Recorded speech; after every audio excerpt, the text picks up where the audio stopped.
a mechanic, that's why you need this hose. You need no clamp. All you need is put the spring in here.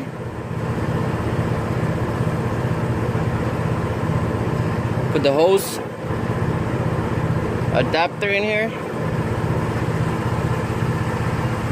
The feeding adapter in here.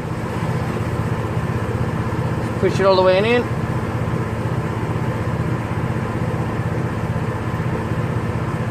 Once it's all the way in, you push the spring, push it forward, there, boom.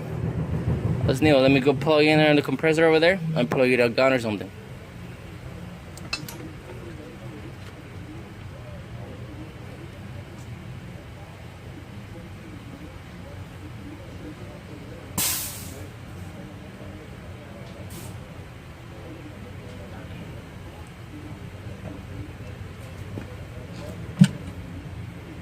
There you go.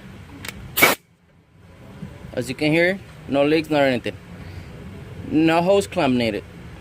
Thanks for watching. Any mechanic or anyone at home needs this. It's like a little plastic type of air hose.